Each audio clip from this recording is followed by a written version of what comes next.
Hey y'all, welcome back to my channel. My name is Chelsea and we talk all things personal finance here without the shame and without the guilt. So today we are going to budget my last paycheck for August. And if you're new here, I did get paid 3 different times this month. So for my bi-weekly folks, you know what that means. This paycheck, you don't really allocate it as you would normally. So I believe 3 different bills fell on this paycheck, but the rest is kind of up to me to use how I wanted to use it. And so let's get into it and let's get into how I allocated this one. As usual, I'm looking down on my computer, so that's why. So there weren't too many changes as far as my budget for this pay period. I think most of the changes I made in previous budget with me's. And also, I already had a plan for this pay period. So if you're new here, I am traveling with my grandmother next month. I wanted to treat her to the trip. She's been talking about it for years. And I was just like, all right, let's make this happen. I recently paid off my car and freed up a little bit of money. So I knew that most of this paycheck was going to pay off the rest of that trip. So that's exactly what it did. Don't be too shocked when you see the number. And I also took a very last minute trip with my friends in August to North Carolina. So just evening all the things out. But let's start with income. We got paid $2,171 this pay period, and then the leftover rollover, which is basically just expense money from the previous pay period of August 15th, that paycheck, the leftover expense money that I didn't end up spending. So that money, I just brought it on over and I was actually able to bring over $110. I know this isn't technically new income, but I am rolling it over so that I can allocate it towards something else. So now moving on to our bills, and the water bill, I think we adjusted it last pay period or last budget with me. I didn't account for the extra fee that they charge, so I changed that up. So it ended up being $123.30. And the water bill is quarterly, so I won't have this for a little bit of time. We also had our Apple storage coming out this paycheck, and my 12-month plan with Mint Mobile is up starting September 1st. So I needed to pay that off. And if you're new here, I do pay Mint Mobile, so my cell phone carrier. I pay it off throughout the entire year because literally 1 year's worth of service was under $400 for me. It was like $387. And story time, I actually, for some reason, I couldn't pay to renew my plan online. I'm not really sure what was going on with the app or my cards, like it wasn't really going with it. So I was like, okay, I obviously need to call them because I need my cell phone. So I called them, and the individual I was speaking to, she was such an angel. I love her so much. I think her name was like Ella. Like, Ella, I hope your pillow is always cold at night. I hope everything goes wonderfully for you for the rest of your life. Thank you so much. But anyways, Miss Ella, I think that was her name, Ella. I really feel like that was her name. So we're talking and I'm like, hey, I just need help paying my phone bill. And she's like, hey, I'm noticing you're not really using your data. And I'm like, huh? And so she's like, oh yeah, you're not really using your data. Why don't you consider maybe moving down, like downgrading your plan? And I was like, first of all, companies don't normally do that. So if you know me, I'm a Mint Mobile stan. Like, I talk about them all the time. They've saved me so much money. I never have to think about cell phone service. They are not sponsoring this video. I wish they were. But I talk about Mint Mobile all the time. I tell my friends and family to get on Mint Mobile all the time. So I'm already like, I have heart eyes for Mint Mobile. And then she tells me that I'm not even using my plan to my like fullest capability here. And she's like, maybe you should downgrade. You're talking my language, baby girl. You're talking my language. I love you. We're like this. Anyways, so we ended up downgrading my plan. I just made sure with her, like, hey, if there's ever an issue of like, I need to change it, can I just change it? She said, absolutely, no problem. But it makes a lot of sense. Where am I at? Almost 24/7.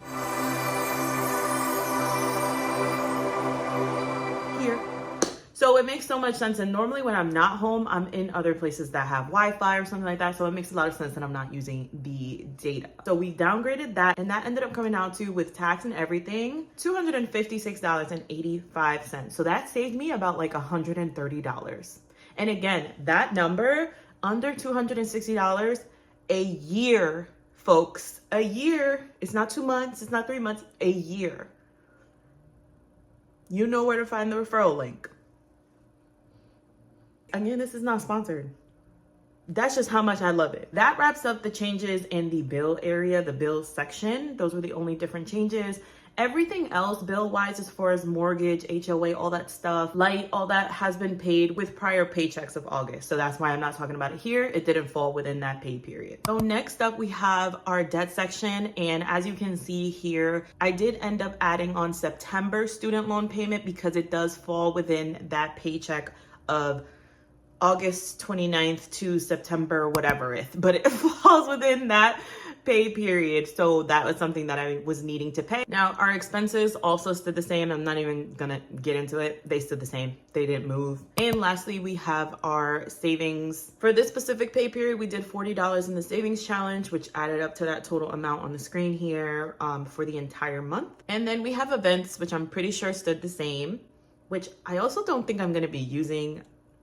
So we might be able to roll that over or just leave that in there for another event. So we'll see. And then my health high yield savings account, I did add a little bit more there. And of course, travel is the big one. Again, I am paying off the rest of the trip for myself and my grandmother, evening out my last minute trip with my friends, and then also just making sure that I am prepared and having like spending money and stuff like that too. So that's reflected in that number there. And also, as far as savings, I did add on an emergency fund contribution as well. So I'm adding that on the screen. And that wraps up the savings area of my budget dashboard. Here is the monthly breakdown visual, because you know we love a visual. And this is how the month of August ended up looking. As far as the goals that I put on my budget worksheet, which there is an area for you to do that for each and every month. It was make $5 on TikTok.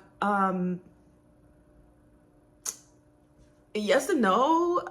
So I did make the $5 on TikTok, but it was from sales that I had already pending. So I don't want to say yes on that. That feels wrong. That feels wrong. I spent extra $200 towards debt. That did not happen. That did not happen. So there's always next month, friends. There's always next month. And track all August expenses, that I definitely did. And I even did that with my trip to North Carolina with my friends. I actually created like a mini budget of it and like kind of allocated like, I'll spend about this much money on activities. I'll spend about this much money on transportation. I'll spend this much money on groceries. And I had like a mini budget for the trip. I had a mini like expense tracking for the trip as well, just to make sure everything was on track. If you want more information on that, please let me know, because I will be happy to share how I do like my mini budget, my mini trip budgets, whatever. And then do one low cost activity per week. Absolutely made that happen. And post 4 YouTube videos. We made that happen as well. So I'm glad that we were able to make some of the goals happen. Some of them did not happen for us this month, but it is a-okay. There's always next month. As far as the money allocation, I'm not 100% sure about how I contributed the money to everything. We'll see how things play out. I might shift things. We'll see. But that's where it is for right now. We'll see what happens. The beauty of budgeting is everything is always changing. We are always tweaking and adjusting and making things work for your current situation right now, because you can plan all you want and life will laugh right up in your face and tell you that's funny. Now you have to deal with this. So have fun. But that's the goal, that's the plan for right now. And for the question of the video, what is something that you did over this summer that you truly enjoyed? What's your favorite summer memory that you created? Or what's something you're super excited to do this fall? Let me know in the comments below. So if you are interested in this budget dashboard, make sure to check out the link down below in the description. Also, if you like this type of content and want to see more of it, or if you want to see more like silly lifestyle type videos, please make sure to follow me on TikTok and Instagram, which I'm the most active on outside of here, at budgetwithchelsey. And if you did like this video, please make sure to leave me a like. Please make sure to comment, and please make sure to subscribe. Thank you so much for watching. I appreciate you. I'm so proud of you. We'll talk soon. Bye.